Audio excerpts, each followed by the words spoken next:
हाँ जी, सभी साथियों को नमस्कार। एक बार फिर से आप सभी का स्वागत है। तो सेट 2023 का एग्जाम है वो भी कंप्लीट हो चुका है। तो आप जो जिसकी तैयारी कर रहे थे, चाहे वो रीट हो, चाहे फर्स्ट ग्रेड हो, चाहे सेकंड ग्रेड हो, चाहे सेट का एग्जाम हो, सारे के सारे कंप्लीट हो चुके हैं। और दुविधा तो अब शुरू हुई है कि सर अब हम क्या करें, किसकी तैयारी करें, कौन से एग्जाम है जो पहले होने की संभावना है।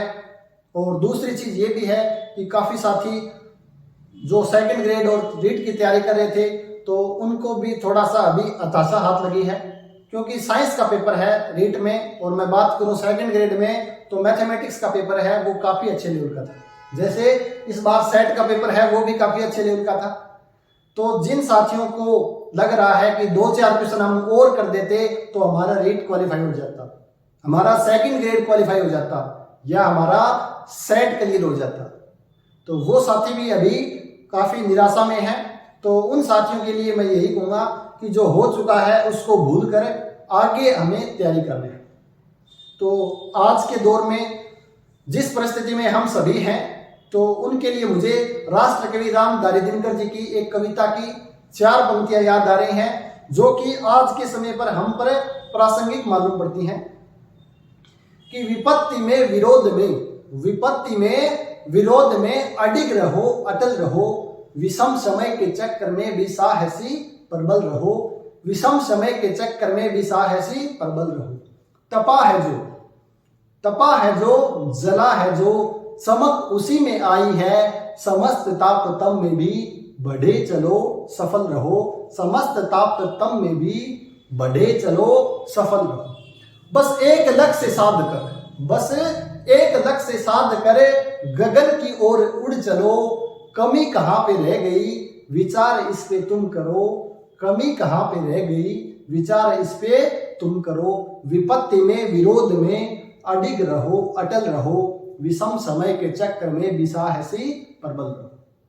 यानी इस समय हमारे लिए कितनी विपत्ति क्यों ना हो, मुझे पता है कि काफी साथियों के घर वाले बोल रहे हैं कि अब कुछ भी करो, जॉब लगो, तो काफी साथी डिप्रेशन में हैं। कुछ साथियों को ये भी समझ में नहीं आ रहा है कि सर मैं तैयारी जारी रखूं या कोई न कोई प्राइवेट जॉब रखूं। तो आप सभी के सामने कोई न कोई विपत्ति है, तो उस विपत्ति में आपको अटूट रहना है, ये नहीं कि आप टूट जाए उस विपत्ति में। जैसे भी करके आज हमारा समय खराब है, आज हमारा जो समय का चक्कर है वो विषम है, लेकिन आने वाला समय हमारा अच्छा होगा, क्योंकि हमने ईमानदारी के साथ मेहनत की है, तो उसका फल टाइम आने पे हमें जरूर मिलेगा।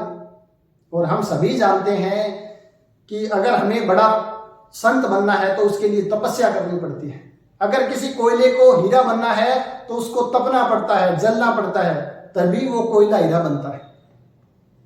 तो हम जिस भी परिस्थिति में हैं, हमारा अब एक ही लक्ष्य होना चाहिए। ये नहीं कि हर टाइम के हिसाब से हम लक्ष्य बदलते रहे, भाई रीट में नहीं हुआ तो पटवारी के लग जाएं, पटवारी में नहीं हुआ तो एलडीसी के लग जाएं, ऐसा नहीं है। एक लक्ष्य होना चाहिए। अगर आपको टीचिंग लाइन में जाना है तो टीचिंग लाइन की ही तैयारी करनी है। वो हो सकता है सेकंड ग्रेड की हो, फर्स्ट ग्रेड की हो, असिस्टेंट प्रोफेसर हो, कोई भी हो सकता है, लेकिन तैयारी आपको एक फील्ड में ही रखनी है। अगर आप एक लक्ष्य की तरफ लगे रहोगे तो जरूर आपको सफलता मिलेगी।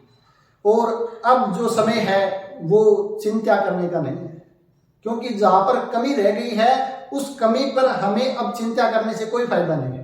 अब समय है वो चिंतन का समय है, चिंता नहीं चिंतन का समय है कि कौन सी हमारी कमियां रह गई हैं, कौन से टॉपिक हमारे कमजोर रह गए हैं, एग्जाम टाइम पे क्या क्या कमी रह गई थी, हमें अच्छे से नींद नहीं आई या हम प्रेशर को झेल नहीं पाए।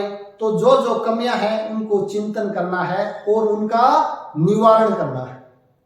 तो जो भी आपकी समस्याएं हैं अभी तक जो आपको मालूम पड़ा first grade second grade REET में, उन पर चिंतन करके उनका समस्या का समाधान करना।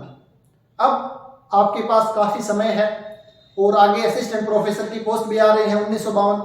फर्स्ट ग्रेड की पोस्ट है वो भी काफी ज्यादा आने की संभावना है, क्योंकि वाइस प्रिंसिपल में काफी साथी हैं वो कन्वर्ट हो गए हैं, तो फर्स्ट ग्रेड की पोस्ट है वो भी खाली हैं। DSSB में पोस्ट आने वाली हैं। MP के अंदर भी असिस्टेंट प्रोफेसर की वैकेंसी जा रही है, तो वैकेंसी है वो काफी आ रही है। आपको निराश नहीं होना है, बस आपको तैयारी करनी है और एक चीज का चूज करना है।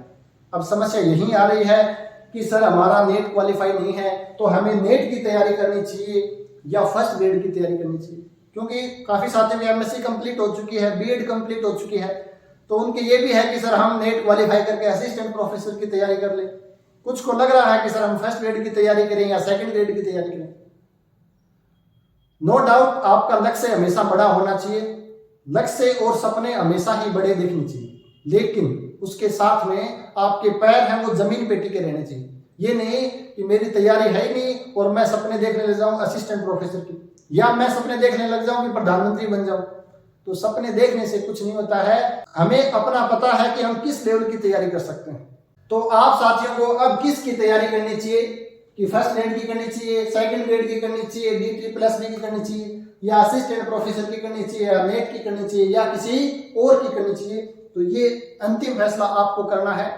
लेकिन जो मेरा सुझाव है कि मुझे लग रहा है कि जिन साथियों का ये नेट क्वालिफाई है, या जिन साथियों की बीएड हो चुकी है, या जिन साथियों की अभी बीएड नहीं हुई है, अभी एमएससी कंप्लीट हुई है, तो उन साथियों को क्या करना चाहिए, तो जो मेरी राय है वो मैं आपके सामने रखना चाहूँगा। और अगर आपको अच्छी लगे तो अच्छी बात है, अदरवाइज आपका जो भी मन कर रहा है, जो भी आपकी अंतरात्मा कह रही है, आप उसी के आधार पर अपना फैसला लें। तो सबसे पहले मैं बात करूँगा कि जिन साथियों ने लास्ट टाइम सेकंड ग्रेड की तैयारी या फर्स्ट ग्रेड की तैयारी की थी, सो सेकंड ग्रेड या फर्स्ट ग्रेड की जिन्होंने भी तैयारी की है उनकी बीएड कंप्लीट है, और जो फर्स्ट ग्रेड की तैयारी है उनकी एमएससी भी कंप्लीट है, और जिनकी सेकंड ग्रेड की तैयारी की है उनकी या तो एमएससी अभी कंप्लीट हो गई होगी या आने वाले अभी एमएससी है वो कंप्लीट हो जाएगी। तो उन साथियों के लिए मेरी राय यही रहेगी कि वो फर्स्ट ग्रेड की तैयारी करें। जिनकी नेट क्वालिफाई नहीं हुआ, जिनका नेट क्वालिफाई नहीं हुआ है, तो उन साथियों के लिए फर्स्ट ग्रेड की तैयारी करनी चाहिए, क्योंकि सबसे पहले वैकेंसी आने की जो चांस है वो फर्स्ट ग्रेड के ही हैं। और फर्स्ट ग्रेड का जो सिलेबस है मैथमेटिक्स का, लगभग वही सिलेबस आपका सेकंड ग्रेड का है, और जो ग्रेजुएशन वाला पार्ट है और पीजी वाला पार्ट है वो आपका असिस्टेंट प्रोफेसर में भी काम आएगा। तो जो ग्रेजुएशन वाला पार्ट है उसकी तैयारी शुरू कर देंगे फर्स्ट ग्रेड को आधार मानकर, क्योंकि जैसे आप फर्स्ट ग्रेड की तैयारी करोगे तो सेकंड ग्रेड की आपकी लगभग 80% तैयारी हो जाएगी, और लगभग 60 से 70% तैयारी है वो असिस्टेंट प्रोफेसर की भी हो जाएगी। और जिन साथियों का नेट क्वालिफाई हो चुका है या जिनका अभी सेट क्वालिफाई हो जाएगा, तो उन साथियों को असिस्टेंट प्रोफेसर की तैयारी शुरू करनी चाहिए, क्योंकि पोस्ट है वो काफ़ी ज़्यादा है, और आप ग्रेजुएशन वाला पार्ट और पीजी वाला पार्ट पढ़ोगे तो उसमें फर्स्ट ग्रेड तो अपने आप ही तैयार हो जाएगा। तो उन साथियों के लिए ज़्यादा अच्छा रहेगा कि वो असिस्टेंट प्रोफेसर की तैयारी करें, और जो फर्स्ट ग्रेड और सेकंड ग्रेड की तैयारी करेगा उनका DSSS वाला भी तैयारी अपने आप हो जाएगी। अब रही बात नेट की, तो नेट की तैयारी किनको करना चाहिए, तो जिन साथियों ने अभी एमएससी पास आउट की है, या ऐसे साथी जिनकी बीएड नहीं है सिर्फ एमएससी है, तो उन साथियों को अभी नेट की तैयारी करनी चाहिए। या जो साथी सेट में क्वालिफाई नहीं कर पा रहे हैं, कुछ मार्क्स ऐसे लग रहे हैं कि भी नहीं हो पाएंगे, जिनका स्कोर 130-40 के आसपास है, तो उनको भी नेट की तैयारी करनी चाहिए।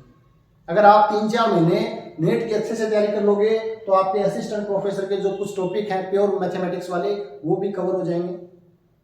तो उन साथियों को नेट की तरफ जाना चाहिए। तो मोटा मोटा जो कन्फ्यूजन है वो यही रहता है, असिस्टेंट प्रोफेसर और फर्स्ट ग्रेड किसकी तैयारी करें। तो आपको फर्स्ट ग्रेड पे ज़्यादा फोकस करना चाहिए। जिनकी नेट नहीं है और जिनकी नेट है वो असिस्टेंट प्रोफेसर की तैयारी में जुट जाएं। पेपर कब होगा इसके बारे में कोई भी ऑथेंटिक नहीं है, लेकिन आपको मान के चलना है कि अक्टूबर में हमारा पेपर हो जाएगा, क्योंकि सेट का एग्जाम हो चुका है और अब रिजल्ट भी काफ़ी जल्दी आने की संभावना है, क्योंकि यूनिवर्सिटी को सौंपा गया है काम, तो यूनिवर्सिटी है वो इस प्रक्रिया को काफ़ी तेजी से करेगी। तो इसको आधार मानकर आपको तैयारी करनी है। रही बात फर्स्ट ग्रेड, सेकंड ग्रेड या असिस्टेंट प्रोफेसर की तैयारी कैसे करनी है, तो जिन्होंने पहले तैयारी की है फर्स्ट ग्रेड सेकंड ग्रेड की, जिसकी कुछ मार्क्स की वजह से या कुछ नंबर ऑफ क्वेश्चन की वजह से जो फर्स्ट ग्रेड और सेकंड ग्रेड में कम चांस आ रहे हैं, तो वो अपने नोट से दोबारा रिवीजन करें और जहां जहां कमियां रह गई हैं उन कमियों को देखकर कि नंबर ऑफ क्वेश्चंस की प्रैक्टिस ज़्यादा नहीं की तो उनको अच्छे से करें। अगर आपने शॉर्ट नोट्स नहीं बनाए हैं तो उनको शॉर्ट नोट्स बनाएं, और जितने भी पेपर हो चुके हैं 5-7 पुराने पेपर हैं उनको भी सोल्व करें, ताकि वहां से अपने को पता चलेगा कि किस किस लेवल के क्वेश्चंस आ रहे हैं। दूसरी बात समस्या ये भी आती है कि सर कोचिंग लेनी चाहिए या नहीं लेनी चाहिए। तो मैं बात करूं, सबसे बेस्ट तरीका है वो तो है सेल्फ स्टडी। आपके पास अच्छी बुक है, जो इंपॉर्टेंट बुक्स हैं उनकी लिस्ट भी मैंने जो टेलीग्राम चैनल है राजेरा एकेडमी ऑफ मैथमेटिक्स वहां पर अपलोड कर दी है सब्जेक्ट वाइज। जो इंपॉर्टेंट सब्जेक्ट है नेट के लिए, सीयूईटी के लिए या असिस्टेंट प्रोफेसर या फर्स्ट ग्रेड में जो प्योर मैथमेटिक्स वाले सब्जेक्ट हैं उनके लिए मैंने वहां पर लिस्ट है वो अपलोड कर दी है। बाकी फर्स्ट ग्रेड या असिस्टेंट प्रोफेसर के लिए आप या तो जेपीएच की बुक ले सकते हो या आप नौकार पब्लिकेशन की बुक ले सकते हो। जो आपके पास अवेलेबल है उससे तैयारी शुरू कर दें और अपने शॉर्ट नोट्स होने जरूरी है। कम से कम 2-3 बार आपका रिवीजन होना जरूरी है। अब मैं बात करूं जो मेरे छोटे भाई बहन हैं जो एमएससी के लिए तैयारी करना चाहते हैं, अच्छी जगह से एमएससी करना चाहते हैं, जिनकी अभी बीएससी कंप्लीट हुई है या जिनके बीएससी बीएड हो चुकी है, तो वो सीयूईटी का तैयारी कर सकते हैं। क्योंकि सीयूईटी है उसके तहत हम जेएनयू से एमएससी कर सकते हैं, बीएचयू से एमएससी कर सकते हैं, या जितनी भी सेंट्रल यूनिवर्सिटीज हैं जैसे अपने राजस्थान में अजमेर के अंदर है बांद्रा सिंधी जो किशनगढ़ के पास पड़ती है, तो वहां से एमएससी करनी है तो आपको सीयूईटी का एग्जाम है वो क्वालिफाई करना है। तो अब मेरा आगे का जो भी टारगेट है कि आने वाले समय में मैं कॉम्प्लेक्स एनालिसिस, रियल एनालिसिस और ओडी इन टॉपिकों पे जो कंसेप्ट बेस्ड वीडियो बनाने की कोशिश करूंगा। उनका जो मेन सेंटर है वो सीयूईटी रहेगा, क्योंकि सीयूईटी का सिलेबस है वो first grade, second grade, assistant professor, net उनमें कॉमन है। ये सारे के सारे टॉपिक आपको इन सभी में देखने को मिलेंगे। तो सीयूईटी का सिलेबस में ये सारा कवर हो जाएगा और अभी जो एग्जाम है वो सीयूईटी का ही आने वाला है। तो मेरा ज्यादा फोकस है अब इनको लेकर, इनसे रिलेटेड जो कंसेप्चुअल वीडियो हैं या पुराने जो क्वेश्चंस हैं उनके ऊपर रहेगा। तो आप साथियों को जो भी इनकी तैयारी कर रहे हैं उनको भी लिए भी काफी लाभदायक सिद्ध होंगे। तो इसके अलावा आपको किसी प्रकार का कोई भी डाउट हो तो आप कमेंट कर सकते हैं या मुझे कांटेक्ट कर सकते हैं 9461160023। ये मेरे कांटेक्ट नंबर है, आप कभी भी कांटेक्ट कर सकते हैं। जब भी मुझे समय होगा मैं आपको जरूर रिप्लाई करूंगा। और आगे आगे समय है वो अब कम मिलेगा क्योंकि यूनिवर्सिटीज के अंदर जो पेपर स्टार्ट हो गए हैं तो वहां पर भी ड्यूटी रहेगी। तो जितना मुझे समय मिलेगा मैं पूरी कोशिश करूंगा आपके लिए। लास्ट 10 दिन में जितना मुझसे हो पाया सेट के लिए रियल के कुछ इंपॉर्टेंट क्वेश्चन या 2012 और 13 के जो भी पेपर थे उनका सॉल्यूशन मैंने पूरी कोशिश करके आपको वो प्रोवाइड करने की कोशिश की। और आप साथियों को जरूर उनसे मदद भी मिली होगी। रियल के कुछ क्वेश्चन या कुछ कंसेप्ट हैं वो आपको देखने को मिले। कॉम्प्लेक्स के तो लगभग क्वेश्चन हैं वो उन्हीं कंसेप्ट पे बेस्ड थे। जितना मुझसे बन पाया मैंने किया और आगे भी करता रहूंगा। तो अब मेरे छोटे भाई बहन जो सीयूईटी की तैयारी कर रहे हैं उनका एग्जाम लगभग जून के फर्स्ट वीक में या मई के लास्ट में होगा। तो उनके लिए अब मुझे इस पर काम करना पड़ेगा। और जैसे ही आपके फर्स्ट ग्रेड, सेकंड ग्रेड या और वैकेंसी की अनाउंसमेंट होगा तो हम उनके भी जो प्रीवियस ईयर के क्वेश्चंस हैं उनको सोल्व करेंगे। वहां पर जो इंपॉर्टेंट कंसेप्ट हैं उनको भी हम देख लेंगे।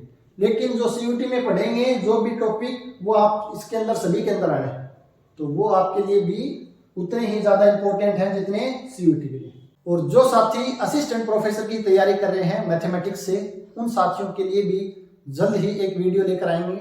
उनमें हम ये बताएंगे कि कौन कौन से टॉपिक हैं उनको किस प्रकार पढ़ना है, कौन से टॉपिक हैं वो ज्यादा इंपॉर्टेंट हैं या कौन से टॉपिक ऐसे हैं जिनको कम समय में हम तैयार कर सकते हैं, या क्या हमारी रणनीति होनी चाहिए ताकि हम कम समय में ज्यादा से ज्यादा सब्जेक्ट को कवर कर सकें और अधिकतम मार्क्स वो हासिल कर सकें। तो उसके लिए भी हम जल्द ही एक वीडियो लेकर आएंगे जैसे ही समय मिलेगा। अब ज्यादा कट ऑफ के चक्कर में ना रहते हुए अपने को आगे की तैयारी शुरू करनी है क्योंकि हमारा समय पहले भी ज्यादा खराब हो चुका है।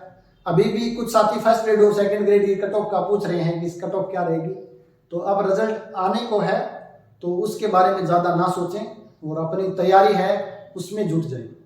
क्योंकि जो जो कमियां लास्ट टाइम हमारी रह गई थी उन कमियों को सुधार करने का जो समय है वो अभी है। अगर एक बार नोटिफिकेशन आ गया है तो उस हड़बड़ी में ना तो हमसे पढ़ा जाएगा और ना ही रिवीजन होगा।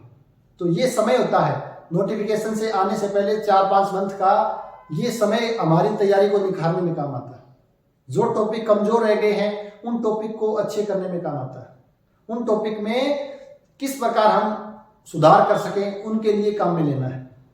तो ये था जो भी आगे हमें करना है उसके बारे में क्या रणनीति रहनी चाहिए।